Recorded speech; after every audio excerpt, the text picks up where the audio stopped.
5 विषय हिंदी। बच्चों, हमने अगले वीडियो में इकाई 7 पुस्तक में देखी थी ना। आज हम इकाई 7 स्वाध्याय पोथी में देखते हैं। इकाई 7 है खाना खजाना। पहला प्रश्न है, निम्नलिखित प्रत्येक प्रश्न के उत्तर के लिए दिए गए विकल्पों में से सही विकल्प चुनकर उसका क्रम अक्षर प्रश्न के सामने दिए गए बॉक्स में लिखिए। तो पहला प्रश्न है, खाली जगह में फल और सब्जियां हैं। तो हमने देखा था ना बच्चों, टोकरी में फल और सब्जियां है, तो यहाँ पर आपको सी लिखना है। दूसरा है, रसोई घर में बहुत सारे खाली जगह होते हैं।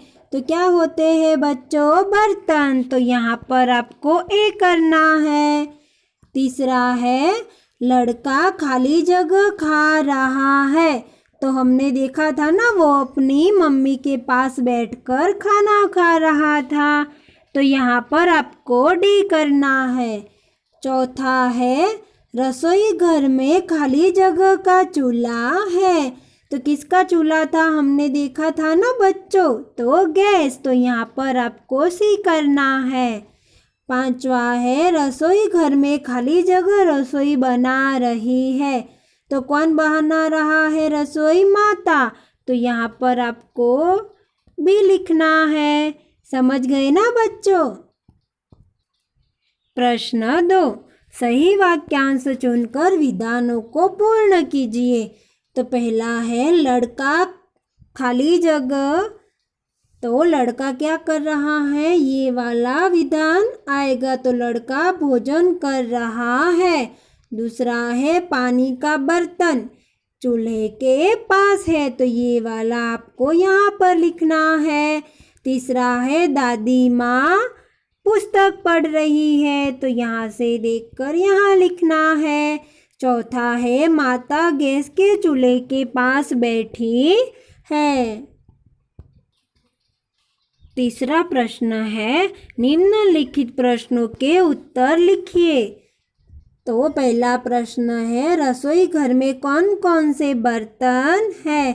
तो रसोई घर में मटका, थालिया, डिब्बा, चम्मच, डलिया, जार, कुकर, गिलास, केतली आदि बर्तन है। तो हमने देखा था ना बच्चों, यह सारे बर्तन हैं। दूसरा प्रश्न है, टोकरी में कौन कौन सी सब्जियां हैं? तो टोकरी में आलू, लौकी, भिंडी, फूल गोभी आदि सब्जियां हैं। तीसरा है, टोकरी में कौन कौन से फल है? तो टोकरी में अंगूर, सेब आदि फल है। चौथा है, खिड़की से बाहर क्या दिख रहा है? तो खिड़की से बाहर बादल दिखाई दे रहा है। पांचवा है, आपके रसोई घर में क्या क्या है जो इस रसोई घर में नहीं है? तो शायद आपके घर में ऐसा हो सकता है, हमारे रसोई घर में स्टैंडिंग किचन का प्लेटफॉर्म, पानी का नल, छलनी और एक्वागार्ड है, जो इस रसोई घर में नहीं है। तो जो आपके रसोई घर में है और इस रसोई घर में नहीं है, वो इस प्रश्न का उत्तर आपको लिखना है। चौथा है, कोष्ठक में से उचित शब्द चुनकर रिक्त स्थानों की पूर्ति कीजिए। तो यहाँ पर आपको कोष्ठक दिया गया है। तो पहली खाली जगह है, बेसन के पकोड़े खाली जगह बनाए जाते हैं। तो कैसे बनाए जाते हैं? तलकर। तो यहाँ पर आपको लिखना है तलकर। दूसरा है, गेहूं की रोटी खाली जगह बनाई जाती है। तो सेक कर। तो यहाँ आपको लिखना है सेक कर। तीसरा है, चाय खाली जगह बनाई जाती है। तो बच्चों, उबाल कर बनाई जाती है ना? तो आपको यहाँ लिखना है उबाल कर। समझ गए ना? पांचवा है, क्या खाना पकाना केवल माँ का ही काम है? नहीं तो बताइए, और कौन कौन खाना पका सकते हैं? तो सही है ना कि खाना बनाना माँ का ही काम नहीं है।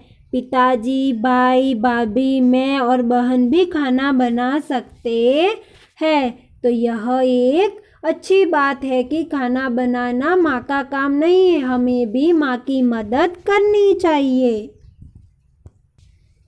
आगे का प्रश्न है, रसोई बनाने में और घर के अन्य कामों में आप किस प्रकार मदद कर सकते हैं, बताइए। तो आप छोटी मोटी मदद कर सकते हैं, जैसे सब्जी काटकर, रोटी बेलकर, घर की सफाई करके, मटके में पानी भरकर, अनाज साफ करके, इस प्रकार मदद कर सकते हैं, है ना। हमें घर में कामों में मदद करनी चाहिए। छठा प्रश्न है, पढ़िए, समझिए और उदाहरण के अनुसार लिखिए। तो यहाँ पर बहुवचन किया गया है लड़का, तो लड़का का एक वाक्य बनाया गया है। तो लड़का का बहुत सारे होंगे तो लड़के, फिर लड़के का भी वाक्य बनाना है। तो यहाँ पर है घोड़ा, घोड़ा का बहुवचन होगा घोड़े। तो घोड़ा का वाक्य बन सकता है कि वहाँ पर घोड़ा दौड़ रहा है। घोड़े का बन सकता है वहाँ 4 घोड़े दौड़ रहे हैं। दूसरा है कमरा, कमरा का बहुवचन कमरे। तो वाक्य बनेगा वह एक कमरा खाली है।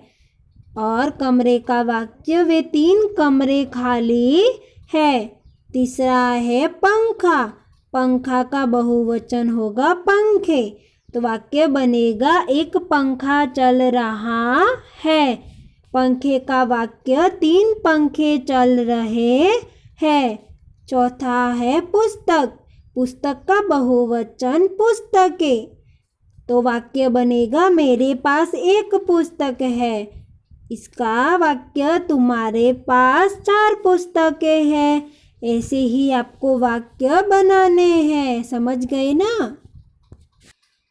7वां प्रश्न है, फलों के गुजराती नामों के आगे कोष्टक से हिंदी नाम चुनकर लिखिए। तो यहाँ पर आपको कोष्टक दिया गया है जो गुजराती नामों के आगे लिखना है। तो पहला है गुजराती शब्द जांबू, हिंदी में होगा जामुन। दूसरा है पपैयू, हिंदी में पपीता। तीसरा है फालसा, हिंदी में होगा फालसा। चौथा है केड़ू, उसका होगा केला। फिर है द्राक्ष, द्राक्ष को हिंदी में अंगूर कहते हैं। छठा है नारियल, नारियल का होगा नारियल। 7वां है सीताफल, सीताफल का हिंदी होगा शरीफा। जामफल, जामफल को हिंदी में कहते हैं अमरूद। केरी, केरी को हिंदी में आम कहते हैं। रायण, रायण को हिंदी में खीरनी कहते हैं। दाडम, इसका होगा अनार। शेरड़ी, इसका होगा ईख। सक्करटेटी, इसका होगा खरबूजा।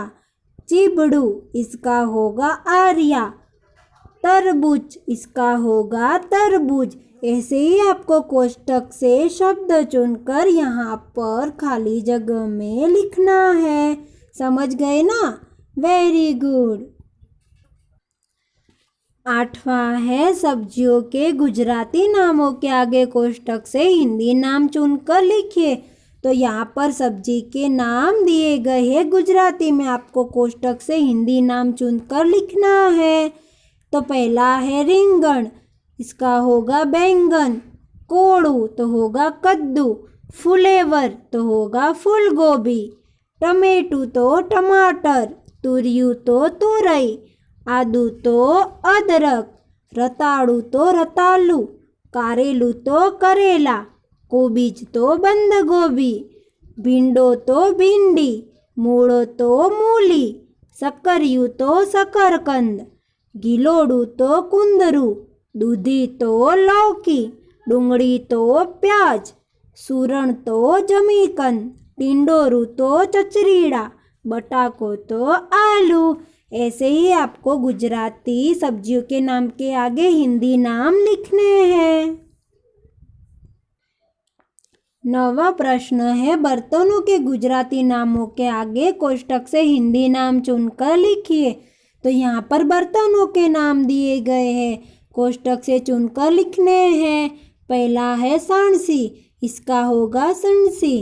कढ़ाई का होगा कढ़ाही, कड़छों का होगा कलछुल, वेलन का होगा बेलन, चिपियों का होगा चिमटा, बरनी का होगा झार, आडनी का होगा चौका, तपेली का होगा पतीली, मसालियों का होगा मसालदान, पातियों का होगा करछी, नानो तवेतो का होगा पौनी, रोटली मूकवानुं वासण इसका होगा रोटीदान।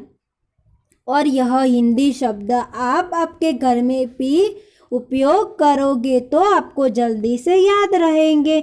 जैसे कि आपको कढ़ाई चाहिए तो आप बोल सकते हैं कि कढ़ाई, चिपियों बोलना हो तो बोल सकते हैं चिमटा। तो आपके लिए यह काम आएगा हिंदी नाम बोलोगे तो।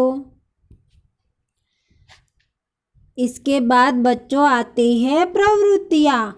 तो इसमें यहाँ पर पहला प्रश्न है, चित्र पहचान कर नाम लिखिए और खाने के बारे में सही या गलत का चिन्ह लगाइए। तो यह हमने इकाई पढ़ी थी, तब किताब में था, तब हमने पढ़ा था ना। तो वैसे ही आपको यहाँ पर जो चीज़ अच्छी लगती है वहाँ पर ऐसे निशान करना है, और यह करेला अच्छा नहीं लगता तो ऐसे निशान करना है। समझ गए ना? यह खाना पड़ेगा इसीलिए ऐसा निशान, सेब को हम मज़े से खाएंगे इसीलिए ऐसा निशान। समझ गए ना? यहाँ पर दूसरा प्रश्न है, कोष्टक से सब्जी के हिंदी नाम ढूंढकर नीचे लिखिए। तो आपको इसमें से हिंदी नाम ढूंढने हैं, किसके? सब्जी के। ढूंढने के बाद इन खाली जगह में लिखना है, और सब्जी के नाम हमने आगे देखे हैं ना अभी, उसी तरह से आपको इसमें से ढूंढकर यहाँ पर लिखने हैं। तीसरा प्रश्न है, नीचे दिए गए चित्रों को देखकर कहानी लिखिए। तो यहाँ पर हमें इन चित्रों से कहानी बनानी है। तो चलो देखते हैं कहानी कैसे बनती है और कौन सी कहानी है। हम इस कहानी का शीर्षक देंगे एकता में बल है। तो अब कहानी शुरू करते हैं। कमालपुर नामक एक गांव था, उसमें एक बूढ़ा किसान रहता था। उनका नाम रामू चाचा था। रामू चाचा खेती करते थे। उनके 2 बेटे थे। कितने बेटे थे? 2। वे दोनों आपस में झगड़ते रहते थे। रामू चाचा यह देखकर बहुत चिंतित थे। उन्होंने अपने बेटों को बहुत समझाया, पर उन पर इसका कोई असर नहीं हुआ। एक दिन रामू चाचा की इस समस्या का उपाय सूझा। उन्होंने अपने दोनों बेटों को बुलाया। बड़े बेटों को लकड़ियों का एक गट्ठर लाने के लिए कहा। रामू चाचा ने दोनों को गट्ठर खोलकर एक एक लकड़ी तोड़ने के लिए कहा। दोनों लड़कों ने बड़ी आसानी से एक एक लकड़ी तोड़ डाली। अब दोनों बेटों का लकड़ियों का गट्ठर बारी बारी से तोड़ने को कहा। दोनों लड़कों ने खूब ताकत लगाई, पर वे लकड़ियों का गट्ठर नहीं तोड़ सके। फिर रामू चाचा ने उन्हें सीख देते हुए कहा, तुम दोनों मिलजुल कर रहोगे तो मजबूत बनोगे, और लड़ते रहोगे तो कमज़ोर बनोगे। उसी दिन से दोनों भाई मिलजुल कर रहने लगे। रामू चाचा की खुशी का ठिकाना न रहा। तो इसमें से हमें सीख मिलती है कि हमें एक होकर रहना चाहिए, तो हम मजबूत हो सकते, कोई भी काम आसानी से कर सकते हैं। लेकिन हम अलग अलग हो गए तो हम मजबूत नहीं रहेंगे, हम कमज़ोर हो जाएंगे। समझ गए ना बच्चों? तो यह कहानी आपको आपकी स्वाध्याय पोथी में लिखनी है। चौथा प्रश्न है, कोष्टक से अनाज के हिंदी नाम ढूंढकर निकालिए और नीचे गुजराती नाम के आगे लिखिए। तो ऐसे ही आपको हिंदी नाम इसमें से ढूंढने हैं और गोला बनाना है, फिर यहाँ पर लिखना है। तो अड़द का होगा उड़द, जुवार का होगा जुवार, चोखा का चावल, मग का मूंग, वटाणा का मटर, तुवेर का अरहर, चना का चना, गेहूं का गेहूं, मकाई का मक्का। ऐसे ही आपको हिंदी नाम लिखने हैं। पांचवा है फलों के चित्र इकट्ठे कीजिए और उन्हें यहाँ चिपका कर उनके नीचे हिंदी नाम लिखिए। तो यहाँ पर खाली जगह में आपको फलों के चित्र चिपका कर उनके नीचे नाम लिखना है। छठा प्रश्न है अपनी मनपसंद के 2 फूलों के चित्र बनाइए और नीचे हिंदी नाम लिखिए। तो यहाँ पर फूलों के चित्र आपको बनाने हैं। जैसे कि आपको पसंद है कमल, तो आपको यहाँ पर कमल का फूल बनाना है और फिर नीचे नाम लिखना है कमल। समझ गए ना बच्चों। और फिर यहाँ पर कुछ फूलों के नाम दिए गए हैं जो आपको पढ़ने हैं और नोटबुक में लिखने हैं।